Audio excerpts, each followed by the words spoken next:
Hello, folks. Welcome back to World War II TV. And today, Wendy Holden joins me to talk about her latest book, The Teacher of Auschwitz. And it's hard with Holocaust history to find stories that have a message of hope and positivity among the suffering and negativity and tragedy. But this story does have both those elements there, which I find particularly good to balance it, because as we all know on this channel, Holocaust history is hard to discuss. People get very upset about things, but this story has a bit of everything in it. So I'll bring Wendy in now. Good evening. How are you today, Wendy? Hello, I'm fine. Thank you very much indeed. Good. So I always like to ask a first-time guest sort of how they define themselves, because some people refer themselves as researchers, historians, biographers, storytellers. Do you have a particular label you like? Storyteller absolutely is how I would define myself. I've been writing since I was very small, and I was a journalist for nearly 20 years, and I've been writing books full-time since 1997. So I never stopped telling stories. My husband calls me Scheherazade, which I don't know if your viewers know who that is, but it was a story from the Arabian Nights, and she kept herself alive by telling 1,000 stories overnight to the sheikh who was holding her hostage. So I'm Scheherazade. I love to tell stories, and I love to tell unique and different stories. And as we'll find out with this one, and I said in my introduction there, the Holocaust is it's a tricky subject to kind of dive into, because people have lots of, I don't want to read about that, it's just upsetting, and people get sometimes sort of movies and things mixed up with real life. And so, but before we get into the presentation, did you find it daunting going into a subject like this with this sort of heaviness, or did you approach it the same as your other books? Well, this is probably my fourth Holocaust book, I think. So the first one was definitely a shock to the system, but I was a war correspondent, and I did have war in my background. My father had fought the Japanese in Burma during the Second World War, and my mother's fiance actually was in a parachute regiment, and he was 18, and he was shot before he even landed parachuting into Holland. So I grew up with an incredible respect for war and an understanding of war. And then, of course, when I was able to witness it myself, I had even more respect for it. But as a journalist, and certainly as an author, I have always sought out the humanity and the inhumanity and the unusual stories that have never been told before or haven't been told in detail. And that's really has been my raison d'etre ever since. Yeah, well, brilliant. Well, you've come armed with your slides, so I'm going to hand it over to you. Kind of give us a sort of a rundown on the story, and then we'll do questions as we go along. Any kind of big overarching questions we'll do at the end, but Wendy's going to kind of give us a rundown of what the book covers. And so over to you. And yeah, this is let's learn some good history. Yes, well, but actually, before I start, I'm going to read you, if I may, just the prologue. It's a very short passage, because it's a story about a man called Fredy Hirsch. It's a novel, but it's inspired by his true story. And I'm a fellow of the Royal Historical Society, and I do my research very thoroughly. I'm very rigorous about that. But there wasn't enough material for me to make it non-fiction. That was my original intention. Right. So I had to fictionalize it, and I had to write it in Fredy's voice. So that was a change for me, but it worked out, I think, in the end. So I just want to bring him into the room, because he obviously is the person we're talking about tonight. My name is Alfred Hirsch, although my friends call me Fredy. Please be so kind as to remember my name. The word Hirsch means stag in German, and like a deer, I've been on the run for much of my life.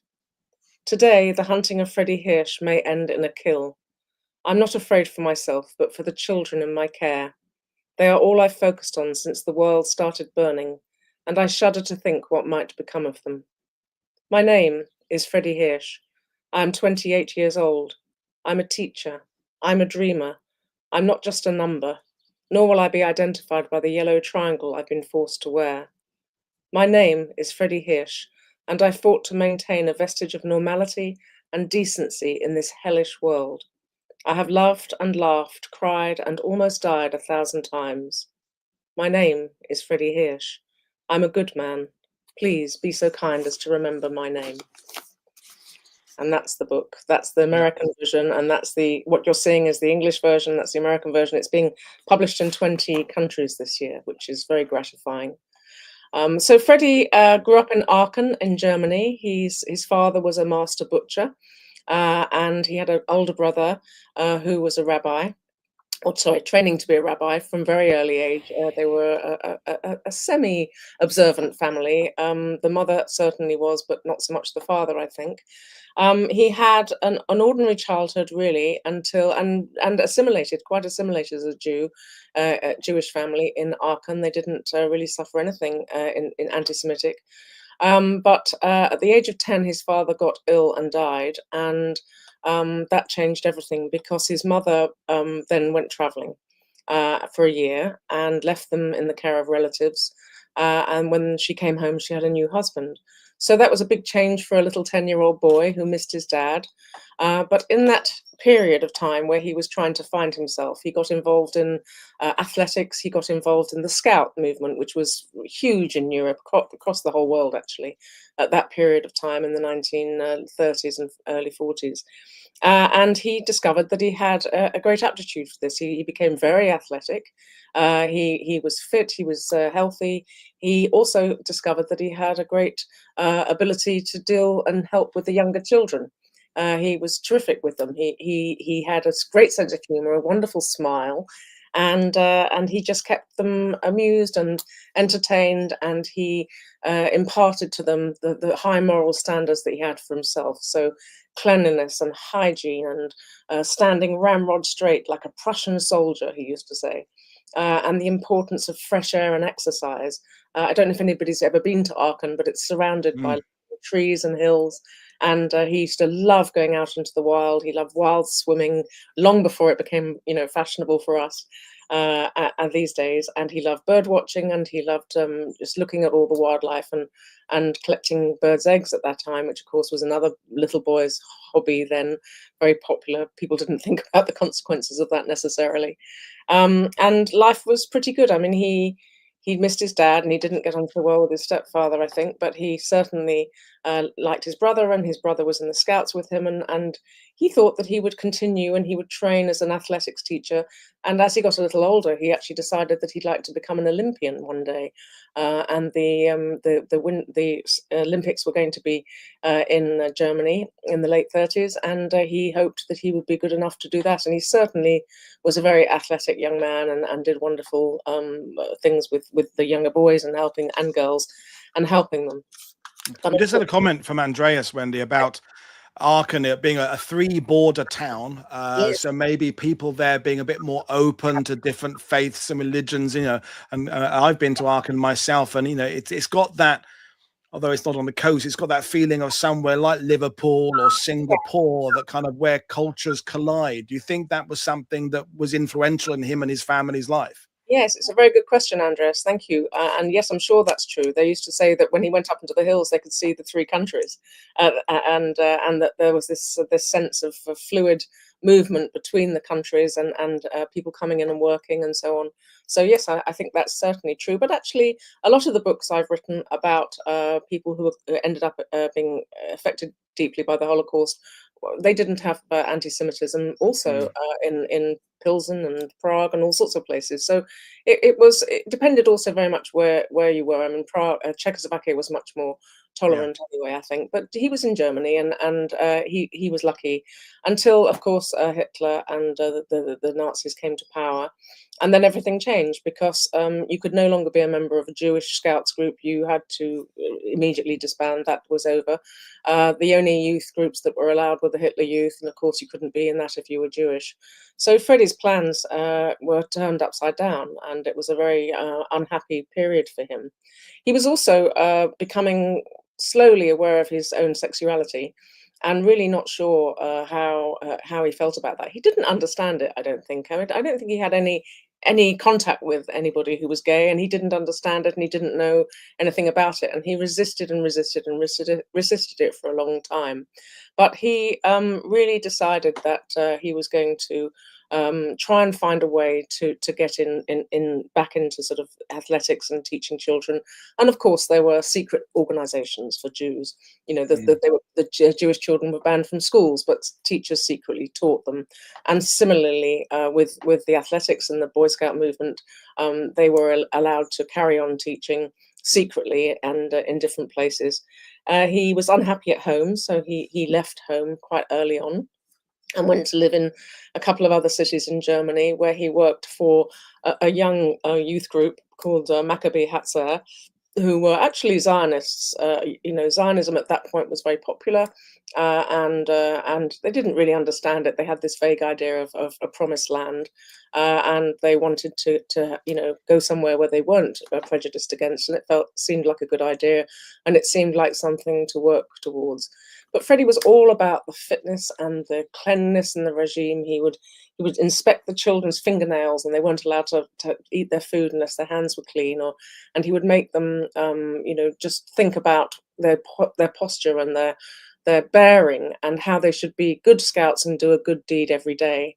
And he taught young men, and he also taught a lot of young men. I think the men in that picture were young men who also wanted to be youth leaders, and because he was so inspirational, he was asked to train them, and so he went to different parts of Germany, and so on. But obviously, under the Nuremberg laws, things got worse and worse, and tighter and Mm. tighter, and he had double jeopardy, really, because he was gay as well, although Mm.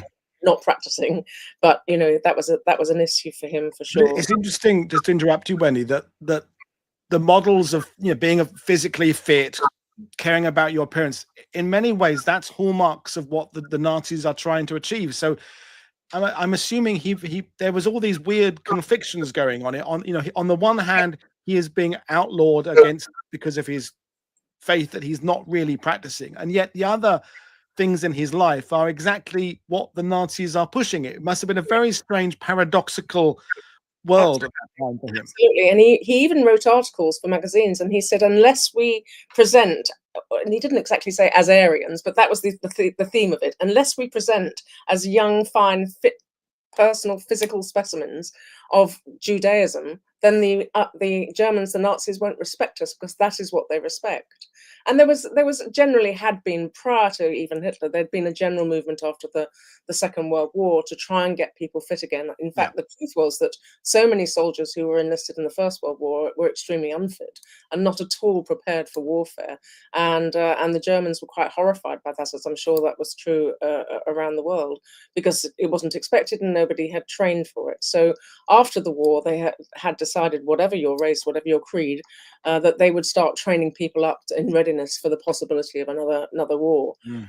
So there was already that movement towards it, and those, I'm sure you've seen them, those fantastic pictures of sort of kinesthetic, Yeah.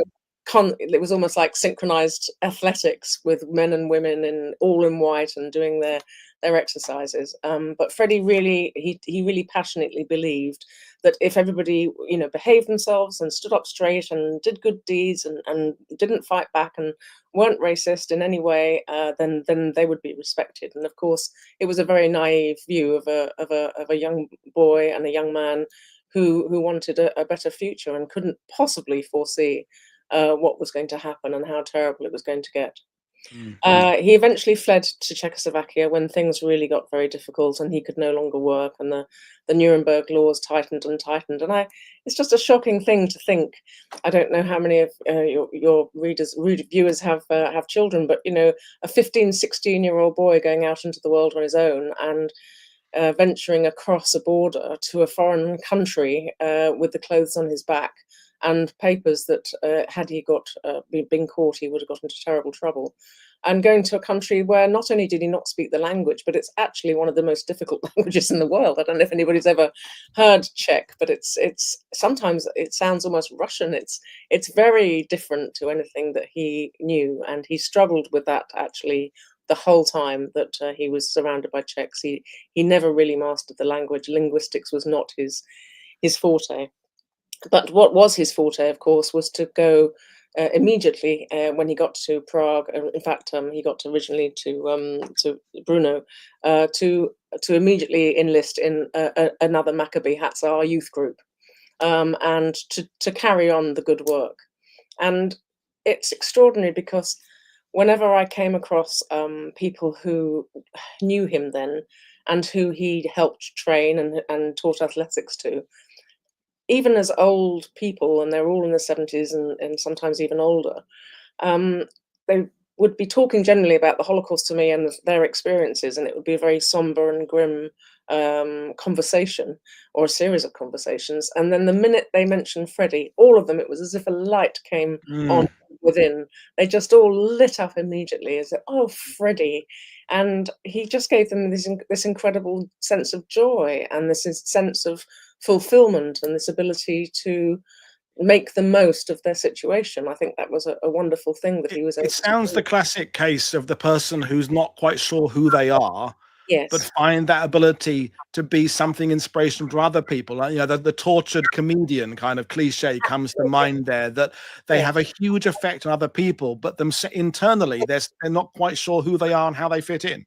Yes, and I think that's really true of Fredy. I think he was quite tormented internally because he just didn't know what he wanted from life personally, and whether he wanted to go to the promised land, whether he wanted to explore how he was feeling about his sexuality, and he was channeling everything into his dedication to the children to make their lives more bearable, to make them fitter, to keep them well, and to keep them, morally Mm. and mentally, keep the morale up for all of them, because it was getting more and more oppressive in Czechoslovakia, of course, once the Germans marched in.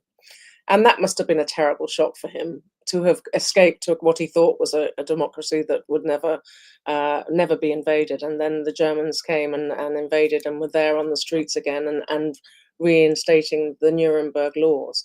But he didn't give up. He had an incredible sense of optimism. And of course, the terrible thing about the Nazis was that they really they just drew on the human capacity for hope, and they played with that repeatedly. Their incremental changes were one of the ways they did that. Mm. Nobody at the beginning of the Nuremberg laws would have ever imagined how how restrictive the Nuremberg laws would end up. To start with, it was, you can't go to the park, and you can't go to the shops at certain times, and you can't ride on the trams, and, oh, by the way, give up your bicycles and your pets and your radios. And then it sort of became more and more restrictive, to the point that they really had very few privileges at all, and were terrified even to go out. And of course, this was all leading up to what the Nazis were hoping to do, to get them so frightened that they would be glad to go into a ghetto. They would be glad to be herded together where they would feel safe. And that was the whole premise of the ghettos to start with. Not that we're imprisoning you, but that we'll put you somewhere safe with gates, and we'll stop other people coming in and harassing you, because isn't it terrible? Even though it was the Nazis that were doing that with their propaganda. So it was incredibly clever and incredibly evil, and wicked. So before the ghetto, Fredy, obsessed with somehow giving the children something to look forward to, got permission from the Jewish elders in Prague to go to a sports field. That there was a big plot of land, and I think that's probably the photograph of it. And it was out on the outskirts of Prague, in an area that the Jewish children, the Nuremberg laws restricted them from crossing certain areas of Prague, but this area was okay. They could actually get there if they kind of had a torturous journey to get there on foot quite often, because of bicycles had been taken and they couldn't get on the trams. But he got permission to use this Hagibor, and set up weekly training sessions for the children, and they could do athletics. They could pretend they were going to have their own Olympics. He actually set up a whole Maccabi Hazar Olympics, and helped run that, and did really well with it, and got newspaper coverage. And the newspapers even played on the fact that Hitler's favorite statue supposedly was one called Discobulus, which I'm sure some of your readers would know, even if they didn't know the name. But it was the chaps that are Yeah. doing that. Yeah. And they even had a photograph of Fredy doing that for fun, to sort of say to the Nazis, well, look, this man's Jewish and he looks like Discobulus. So it was quite a kind of a clever play, but probably didn't do Fredy any favors. But he took those children, and thousands of them would come on a regular basis. And he enlisted. He was clever, because he knew he couldn't do it all on his own. So he had younger teenagers, girls and boys, enlisted to help the little ones.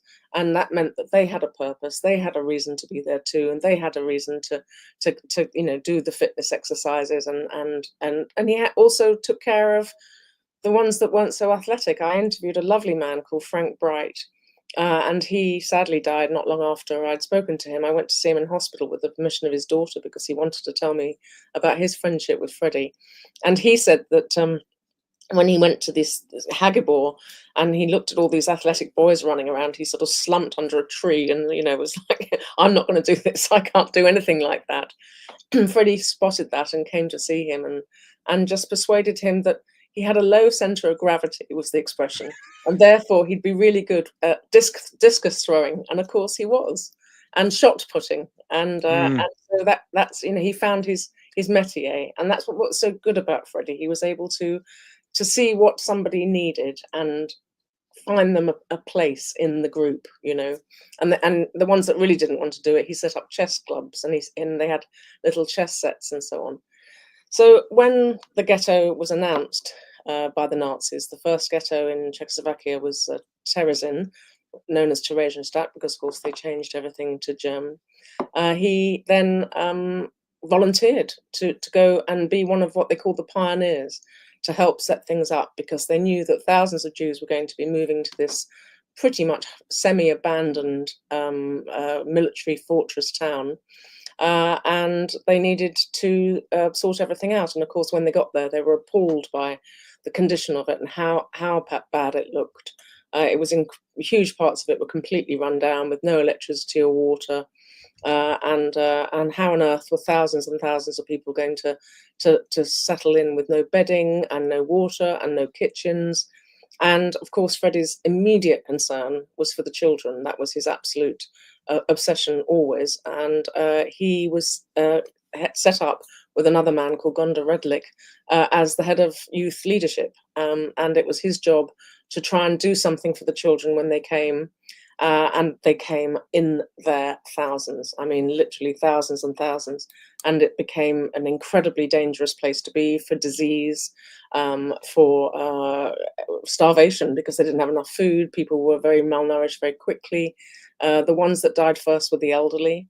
And there were no proper toilet facilities. So, everything you could imagine was happening to them there.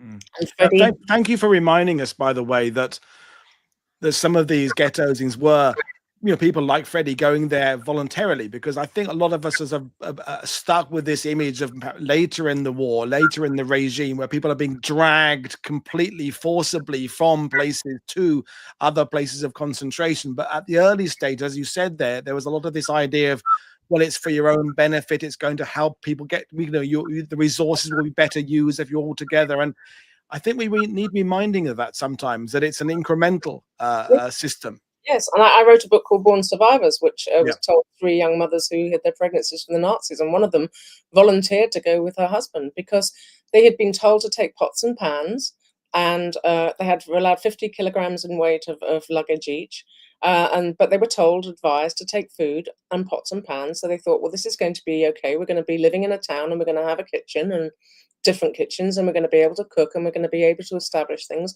And they would rather be with their husbands or their parents or whoever in one place, rather than them being in Prague and those other people being in the ghetto. So several of them from Terezin volunteered to go to Auschwitz, volunteered to get on the train, because they didn't, of course, realize or know what Auschwitz was.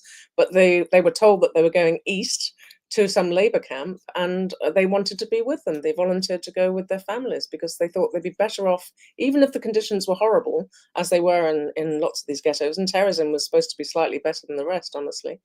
They would rather be together in the horrible conditions than separated and worried about what was happening to the other one.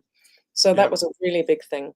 So Fredy managed to get permission in the ghetto almost immediately to separate the children away from the barracks. The barracks were the wooden bed. There were no beds to start with. They were sleeping on their coats, and they were sleeping on their suitcases, and they were sleeping on straw thrown on the ground, and there was vermin everywhere.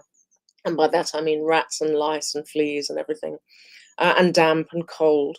But they had the carpenters come, and the carpenters started to build bunk beds, hundreds and thousands of bunk beds, so the children and the families could be together. And it was chaos. These women who had come from their own lovely homes very often with their own staff and their own kitchens and their own wardrobes suddenly found themselves in a tiny cramped space with hundreds and hundreds of other women and children crying. And it was an extremely distressing and horrible situation. So Fredy persuaded everybody to allow him to take the children away with his teenage helpers, the Madrashem, and have them give them some sort of continuity, security, order, and a routine, because children need routines. And it wasn't just a question of getting the permission from the Jewish elders, who thought the idea was great, but just didn't know how on earth he was going to manage it because they were so cramped for space. But he actually went to the SS and he asked the senior officers for permission. In fact, he didn't ask, he demanded. And that was a very interesting thing, because in the ghetto, well, anywhere that you were under Nazi occupation, the general feeling was to keep your head down, to not draw attention to yourself in any way, to never make eye contact, to whatever you do, don't have them look at you, because if they look at you, they might kill you, or they might beat you, or they might drag you away from your family. But Fredy didn't have family, really. His family had actually fled to South America, his brother and his mother and his stepfather. And he knew that, and it was just him on his own, and he only cared about the children. So he went to those Nazis, those SS officers, and he stood very straight. He saluted them in a very militaristic way. He clicked his heels together, and he said, "Now, we need to take the children out of that. I'm going to be able to help you here because it's chaos and there's more disease." And the Nazis were really, really frightened of the disease that was rife in Terezin. They didn't want to come near. As soon as it started to get, people started to die of all these different diseases, they didn't want to come near. And they were running out of wood for coffins. In the end, they ended up not having coffins. They ended up just burying them in sacks and things. But they had all sorts of logistical problems because of the numbers of people who were ill and dying. And Fredy knew that, and he capitalized on it. He turned their twisted selves back on themselves, and he persuaded them that not only could he take them away from the barracks and look after them in a better way. Education was banned to begin with, so he said he weren't teaching them anything. If I teach them anything, I'll teach them German, because of course he was German. He spoke High German, which they also appreciated. And he decided that this was the right thing to do, and he persuaded them that it was. So bit by bit, he chipped away, and he managed to get a few more privileges. To start with, yes, they were allowed out into the Kinderheim that he found and equipped for himself with the help of carpenters and all the people who loved him. He was very, very popular amongst all the adults as well. He was such a charismatic, winning personality. And so they would give things, they would help with him, and the carpenters would make little chairs for them and little stools and things, because they had very little paper or pens or anything, but they had routine. And he then started to get a little bit slightly better food for them, a little bit more nourishment. There was hardly ever any milk, but he managed to get milk for the children. And it just went on like that. And then as the disease got worse and worse and worse, and spring came, and everybody was locked inside because they weren't allowed out at all, apart from in the enclosed courtyards, he persuaded the SS that the children should be allowed up onto the ramparts. I'm sure many of your viewers have either been to Terezin, Theresienstadt, or they have seen the pictures of it. But it has these incredible buildings. It was a military fortress town, and then it's surrounded. It's got a moat around it, and it's got high grass ramparts. And he was able to take the children out and give them some fresh air and exercise, marching on the spot and so on. And because he did it in such a militaristic way, they allowed it. At this point, Wendy, I mean, it's amazing. But do you think it's hard to kind of project back to someone you obviously never met, but do you think he's thinking short term or whether he's thinking long term? I mean, at this point, there are people within the various campsings around Europe that would have had no idea how bad things are going to get, and others who have seen the very worst and know exactly how bad it's going to get. Do we know what, because obviously the fitter a child is, theoretically, the more they're going to be able to survive hardships later on. So how much do you think he's foreshadowing the very worst of what could come? To begin with, I think he knew, like all of them, they expected the war to end very quickly. I mean, right from the start, they expected us and the rest of the Allies to save Czechoslovakia, and we didn't. Yeah, of course. Yeah. And then, so Wendy, I must just show you this, because I've got this, which is rather fun, with that picture. I found this on eBay, and it's almost exactly Like Freddie's his whistle. whistle on a rope, and I have it hanging on my Wow. desk here, because he used it to great effect, and it was a big sort of thing for the children. Always talked about him, Freddie, and his whistle. So no, to begin with, he thought it was going to end, but he did realise that the children that were getting sick and dying were the ones that were malnourished. They were the ones that weren't getting fresh air and Mm. exercise. It's normal Yeah. Yeah. human conditions. So to start with, I think it wasn't that. When they started to do the transports, when the ghetto got so crowded that they actually built a train line right into the middle of Terezin, and started to ship out thousands at a time. The elders were forced to select who would be sent. It wasn't the Nazis who were forced; they simply gave them a number, and then they were forced to select, and it was a terrible situation for them. And of course, there was nepotism and there was bribery and all the things that happen in those situations. But Freddie was determined that no children should be taken on those trains, and he managed to get that promise from the elders to begin with.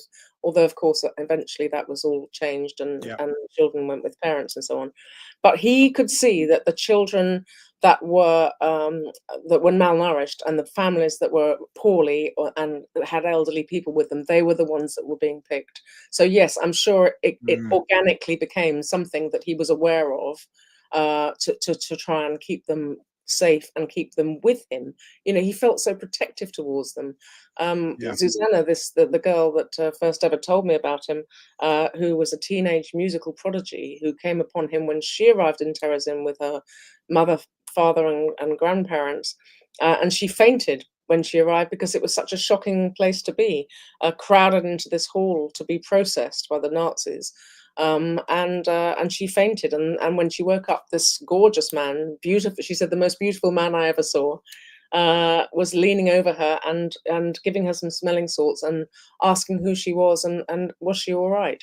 And her connection with him went all the way through to Auschwitz. I mean, she was with him as one of his teenage helpers throughout Wow. all that time, and she was the first person to tell me about him. And in fact, I dedicate the book to her. Mm. But so he was able to stop people going on the trains, and he was able to save them up until the point that it just became a conveyor belt.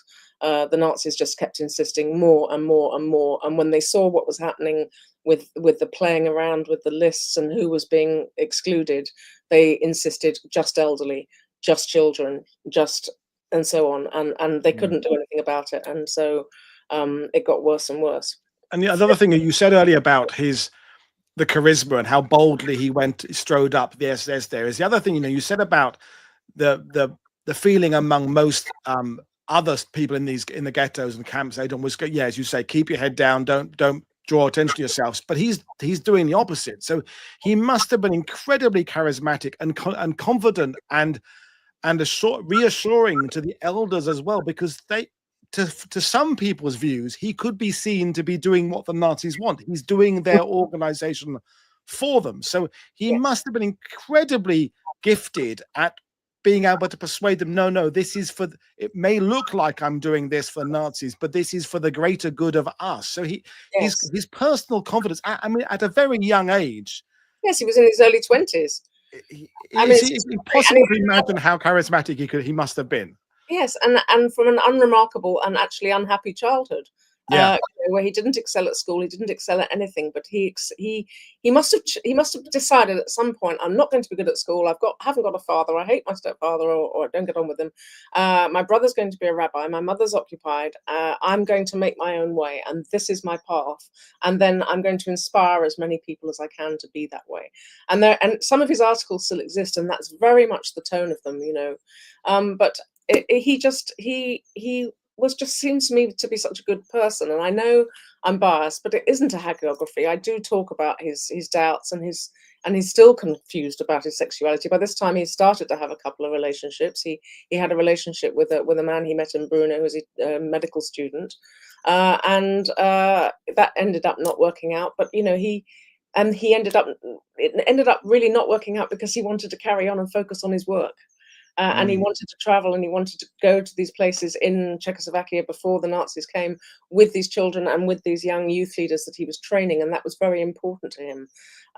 So yes, he definitely had his inner struggles, and then he has an inner life, which is, I've tried to get into that. And by the way, everything that I have written that's fictional is based on some fact. It's based on some snippet of information or letters. And at the end of the book, actually, I write a list of all the characters, fictional and then non-fictional, and I explain what happened to each of them. And my research has been very thorough, and thank goodness, probably verified by the United States Holocaust Museum chief historian, who said it was rigorously researched. So that was important to me too, because I wanted it to be true to the story. Yeah.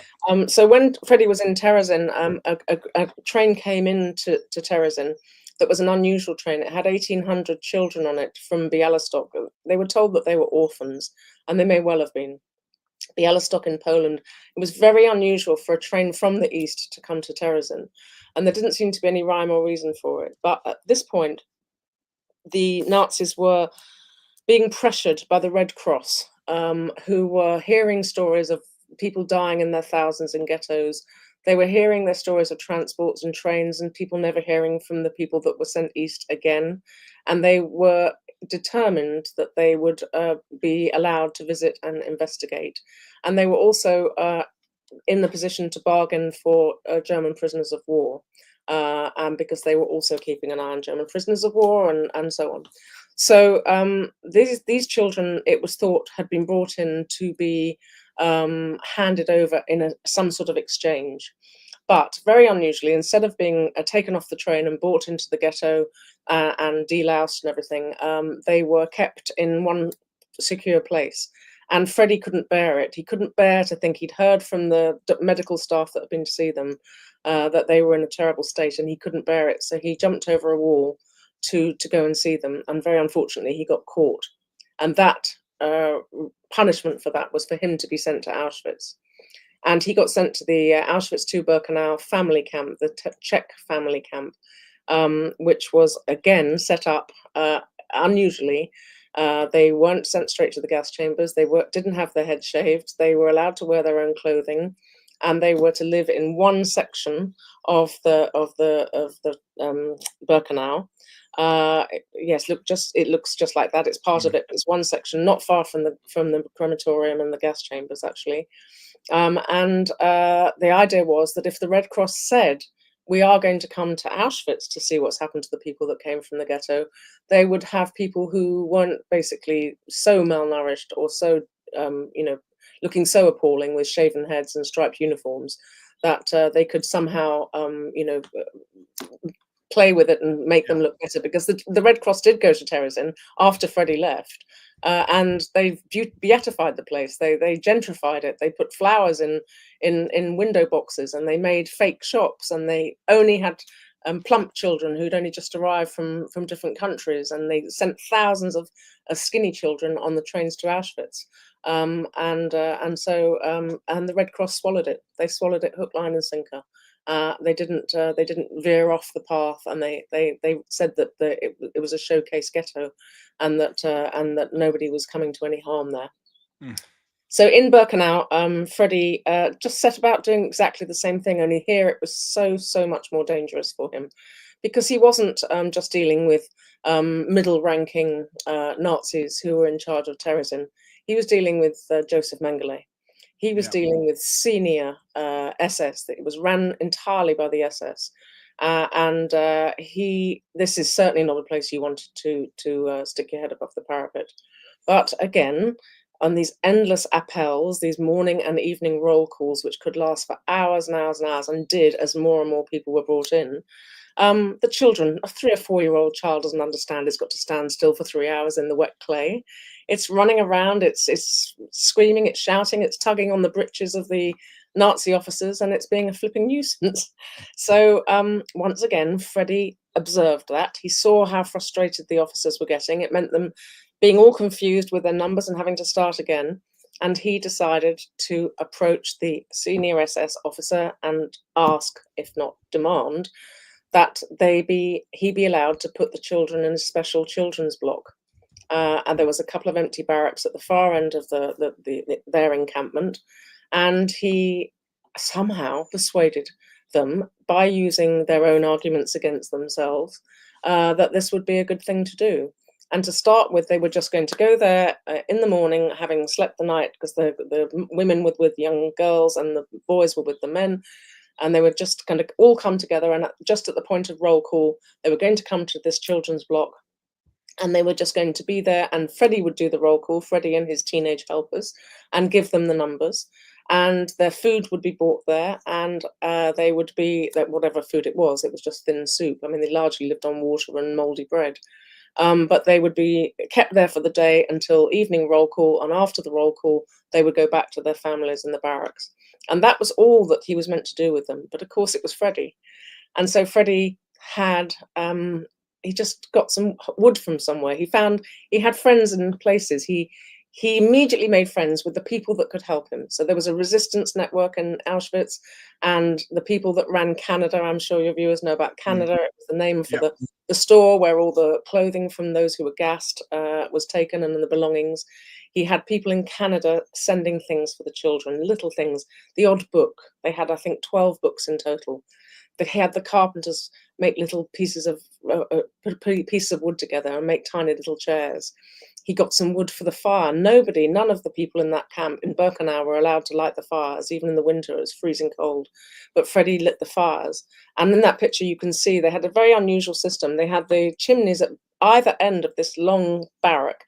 And in the middle, there's the thing the boys are sitting on. That was like a horizontal flue that ran all the way through to the other fire. And it was the only place that was warm, and you could sit on that. And it was originally, they were horse barracks, and that was the idea, that it would warm it all the way down for the horses. And he even had an artist called Dina Gottlober. He had her come and paint Disney characters on the wall. She painted Snow White and the Seven Dwarfs because it had been the last film that she'd seen, and she dreamed one day of being an animator for Disney. And she had seen the film 7 times, and she knew every character, and she painted it from memory. She recreated that for Yad Vashem, by the way. That's not the original one, obviously. But it's just, sorry to interrupt. Upon arrival at Auschwitz, it's either, having been punished previously, you're either going to stop or you're going to double down, aren't you? And already we've learned watching this that he's going to double down and then triple down. You know, he's not going to stop and go incognito and just hide in the background and try and keep himself alive and be done with it. He's going to, okay, no, here's why I went wrong last time. Now I'm going to just do it more and more and more. And yeah, it was clear which path he was going to take. Yes, exactly. And he was unbelievable. And then he even started to stage little plays and little musicals. He had, there were obviously wonderful writers and artists and actors and all sorts of people in that camp. And he had them help him. He had them come up with scripts. He had them come up with music. He had somebody make him a recorder out of a piece of wood. And he was kind of like the Pied Piper, if you like.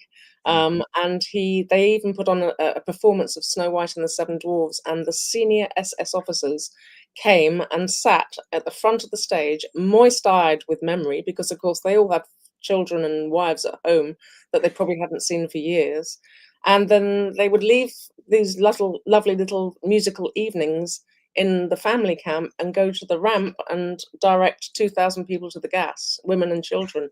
It was such a strange hypocrisy of it all. Yeah, it's awful. And Fredy found that so hard. He really did. He had an affinity with Mengele in as much as he was the one he had to deal with, and Mengele protected him to a certain extent, but he loathed him, and he just couldn't bear this awful business of Mengele coming in and some of the other senior SS and throwing down sugar cubes for the children, because they had sugar cubes for their own horses, who were, of course, looked after 1,000,000 times better than anybody in the camp. And he hated that, and he didn't want the children to take anything from them, but he couldn't deny them that either, because some of them, 3 or 4 years old, had been under Nazi occupation. They'd probably never seen a sugar cube. Yeah. So it was an incredible thing that he did. And the awful part was that time was running out for them all, because it was towards the end of 1943. They got there in September. Yes, isn't it lovely? He's got a lovely smile. Everyone spoke about his smile.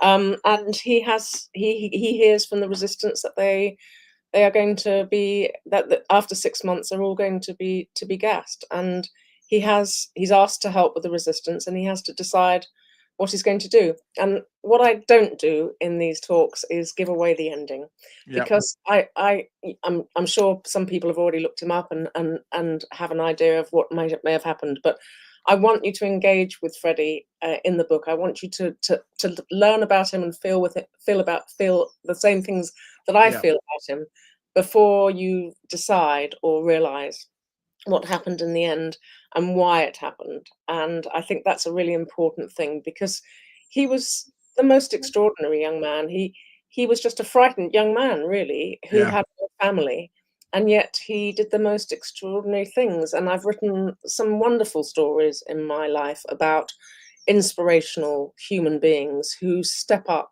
in ways that we can't imagine. And I also I'm very fascinated by the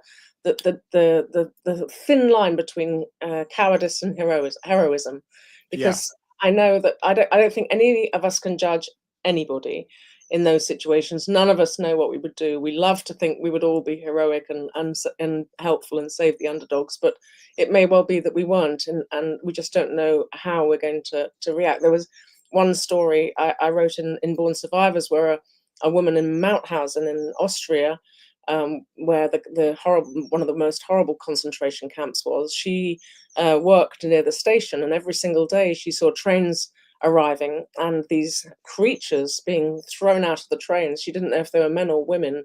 They were in such a terrible state, in filthy striped uniforms and heads shaved and full of vermin, being marched up to this fortress camp at the top, which was a granite quarry that the granite from Vienna was built from, and never coming back, nobody ever coming back out, and hearing shots and hearing screams and everything else. And she decided, she was a good Catholic housefrau in Austria, but she couldn't bear it. And she decided that every day in her lunch break, she would go out, and she made a little hole in her pocket, and she dropped something out of the pocket. She walked the route up through the town that she knew the prisoners would take.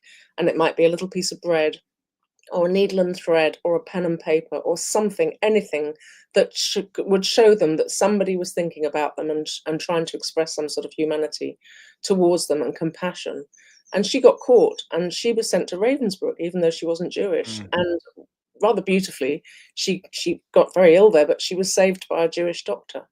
But if that was your next door neighbor, and you had thoughts about maybe helping those people too, and you saw what happened, and you saw that she was sent away, and you didn't know if she was ever going to come home, and her children thought they were orphans, and her husband thought he was a widower, would you risk your lives to Exactly. help Yeah. people that you thought and were told by the propaganda were enemies of the Reich who were out to kill you? You Mm. know, we don't know what we would do, but we do know what Fredy did, and that's And I think you made it. You made the point that, you know, to fully understand Freddie's story, read the book, obviously. So, folks, the links are in the description below, as always. But it's about the people he inspired. It's about the people he saved. Because one of our ongoing questions on World War II TV is to measure the success of certain things in World War II, like certain special operations where everybody died. You think, well, did it have an effect? What about the German fear of something else coming in later? Sometimes it's very hard to actually record and measure the effect. But what we do know from this story is there are children who owe their lives to him and his motivation, his ability to look after them. So I think we should, you know, move a little bit towards that. The yeah, people you've met who were inspired by. I mean, you said very early on about everybody smiling the minute you yeah. mentioned him. He came up in conversation. So, um, one of the questions we had was, are any of the children around today? Jim asked that a little bit earlier. So I was incredibly privileged to discover that there was one left from the children's block. Her name is Dieter Kraus, and she's actually known as the librarian of Auschwitz. You may know about her because there was a novel written about her, because she was the girl that Fredy gave the books to, and asked her to keep the books and hide them if the Nazis came in, because they weren't allowed. And she read my book, and this is what she said: the closest possible narrative a person who did not experience those times herself could have written, which will do justice to Fredy and all those victims. And you can imagine how I felt, because I was so nervous of her reaction. I thought, oh, she's going to Yeah. hate it. You know, I've spoken about somebody she knew, and it was so marvelous. And my sadness is that Susanna, whose book I wrote, 100 Miracles, and she was the one that first ever told me about him. The sadness was that she died before her book was even published in 2017, so she never knew that I was going to go on and write about Fredy. But when I spoke to these people, and Frank and Susanna and Dieter and another lady called Dagmar, who was wonderful as well, and when I watched the Shoah Foundation videos of anybody that had ever been taught by Fredy, it was this uniform response, and the joy in their faces. And it really struck me then. That was the point at which I knew I was going to write his story, because I realized that, absolutely incredibly bizarrely, Fredy Hirsch had given them the happiest moments of their lives in the worst possible place on earth. And Yeah. that, to me, was the most extraordinary thing. And Susanna said to me that, she said, it was my happiest time there. When I was happy with Fredy, it was my happiest time. And she said, it's not that I haven't been happy since, and there haven't been extremely happy times, but because of where we were, it was the happiest I've ever been. It's because I guess it's the contrast, isn't it? Yes, the light and the dark. Yeah. If everything around you is so bleak, Yes. and something that is positive is going to seem even more amazing, Yes. even more joyful. Magnify and be crystallized in your mind forever. And not only did he help them survive, not only did they come out of there without typhus. He didn't lose one child on the children's block, and hundreds of people were dying in that camp. But he didn't lose one child, even though they were going back to sleep with the vermin-infested parents. He made them come back, and even in the snow, he made them roll in the snow. He made them break the ice in the buckets. He made them wash themselves. He absolutely kept them fit, marching and doing things. He played games of things like freeze, you know, so he envisaged that one day that the Allies might come and there might be a gap in the fence, and he might be able to funnel the children out of the camp and get them into the woods, but he knew that there's a chance that the Nazis would come after them. So he invented this game called freeze, which is they had to run, and then he had to shout freeze, and they had to drop and keep very small and be quiet and still. He was imagining what it would be like. He hoped he would get out. And very interestingly, actually, he also told Susanna that he wasn't a Zionist anymore. He'd given up completely the idea of Zionism and the idea of going anywhere else. He decided that he would stay in Czechoslovakia, which was a good country, a democratic country, one of the first, democratic republics really in Europe at the time. And he decided that he was candle in the dark. He decided that he was absolutely going to stay and do the best he could for the Czech people who had been so kind to him. And that was, a wonderful full circle experience for him, I think. I mean, he clearly had found his place. He'd found his meaning. He'd found what he was there for, at least at that part of his life, And the tragedy of it all is that after the war, he was completely denigrated as a collaborator and a homosexual by the communists who took over Czechoslovakia and that part of the world. And he was forgotten, largely forgotten. There's never been a book in English written about him. There's been some books in German, I think, but there's never been anything written about him in English other than the mention of the librarian of Auschwitz in passing. Nothing has ever really explored him and his whole life until now. And I'm so proud of that. 80 years and nobody's done it. And to have done it and to have brought him to life in Susanna's memory, if nothing else, has been an enormous privilege. I think that's one of the things I've been privileged to speak to people who have done a book that they can't believe someone else hadn't done the book before, and that why was it lucky enough that I ended up finding this? Why? Surely that I should have been the 100th person to discover this subject, but it seems to be something that happens. Born Survivors was the same. There'd never been a book written about babies surviving the Holocaust. And I found these three whose mothers had been together on the same journey from the ghettos to Auschwitz to slave labor to Mauthausen, to the end of the war. And I'm going there with them in 2 weeks. We've been invited back by the Austrian government to commemorate. brilliant stuff. So we have a couple of questions. Yes. I think you have sort of stunned people to silence with the story, which is fantastic. Dennis's comment earlier is representative. This is fascinating. I'm learning aspects of this horrible era in history I never knew before. But the one question I wanted is, Andreas in Germany is saying, will it be released in Germany? I mean, you're saying 20 countries. Is Germany one of them? The terribly sad thing, Andreas, is that the German publishers have turned it down. Oh dear. And it won't be published in Israel either, which is a shame because that really needs to be published there as well. But I mean, I understand it. Germany feels that it's oversaturated quite often with Holocaust literature. I'm hoping. I mean, it's relatively new, and I think and it is doing very well, which is lovely. And I think what they sometimes do is wait to see how well a book does, Yeah. and then maybe take it on. So I'm not giving up. I'm not giving Yeah, up. just add the caveat yet, I think is always good there. And then the other comments, then we've got another question is, as Banana Brooks said, I'm a bit stunned by this presentation. Gina, thank you for telling Freddie's story. What an amazing man. Jay, thank you so much, Wendy and Woody. And then the other question from Gary, which I know is going to be a yes, but maybe not, we haven't got the time to delve into it hugely, is Gary is saying, does Wendy know of any other comparables in other of the death camps? I mean, there clearly have been various figures I can think of in my reading that are these people that come along that did manage to inspire people. Yes, I don't know of anybody quite like Freddie, because Freddie's situation was unique in itself. Yeah. Family camp was a unique thing, but Eichmann did come to the camp, and Freddie did meet him and demanded actually that he promise him that the children would be saved, which was an amazing and incredibly brave thing to do. But Eichmann was so impressed by what he had done that he had other concentration camp heads come to the camp to see the children's block, to take notes, and to have as an example that there's something they could do in their own camps if the Red Cross came. And he had Freddie write a report for him. And Freddie was very anxious about that, writing a report for Eichmann. Talk about bringing attention to yourself, he was so worried that they were going to take him to Berlin or something, or take him out and put him in another camp to do the same thing, because he by then was completely attached to the children, many of whom, like Susanna, he'd known for years. Yeah. I mean, my last question, I mean, brilliant stuff, Wendy. I mean, it's been fantastic talking to you. My last question, just,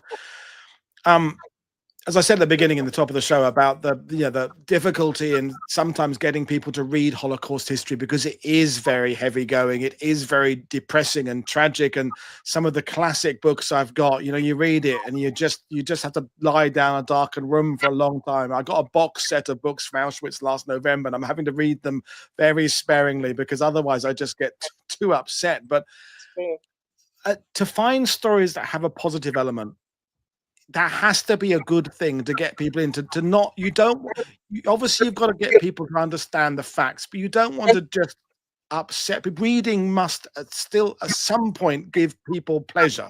Yes. Oh, absolutely. And that's always what I do.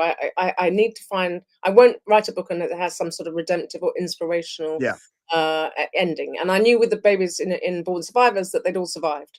They and their mother survived. Sorry, that's a spoiler alert, but they all survived, and they're fantastic. And I'm going to Mauthausen with them in a few weeks. Amazing. And I knew that Susanna had survived, and despite the fact that her fingers were fossilized, she became one of the world's leading Baroque musicians. And I knew about Freddie, and I knew that the effect he had on the children, and how that's rippled on, because not only did he save these children, but they carried his moral code throughout their lives and imparted it to their own children. It's just that's the thing. It's the legacy. Is that in some ways it's almost best to leave the tragedy behind, not to move on from it, not forget it, but sort of just say, well, that was just horrible. Yes. But positivity can keep on going, moving forward. The messages of working together, the messages of keeping physically fit and keeping a positive mental attitude and just smiling, they're universal and eternal, aren't they? Yes. And I'm an optimist. I've always been an optimist. My parents were optimists despite their own sadness and tragedies in their own lives and their own wartime experiences, and they were great believers in finding the optimism and keeping on going and paying it forward, paying these things forward. And Freddie is his story is paying it forward now, and I love talking about him. I love doing these presentations because I finished them uplifted again. You know, That's exactly what I was going to say, is that I have done quite a few Holocaust shows where I have to just go and have a lie down afterwards, and the sadness is still with me, and the tragedy of it is not going to go away. And of course, this story has had elements of utter tragedy, but yet I am leaving with a smile on my face. And I yes, think, absolutely. if nothing else, Fredy would probably be quite pleased at that. I'm going to do this for Fredy. Yeah, and no, Wendy, it's been a delight talking to you. And folks, as I said earlier, the links are in the description below, or you can find it whatever bookstore you prefer, wherever you are in the world. I'm going to think of an excuse to bring you back and talk about one of your previous books, because this has been absolutely wonderful. Do that anytime. Brilliant. And folks, I'm back with Jason Lancer tomorrow talking about Eisenhower and his particular connection with the liberation of the concentration camps at the end of the war. So that's another show on a similar subject, but a different style. As always, click like and subscribe, buy my guest books, visit their websites, read their blogs, etc., because sharing history is important, but we also have to make a living. So cheers, everybody. Thanks for watching. I will see you all again tomorrow. Bye. Bye-bye.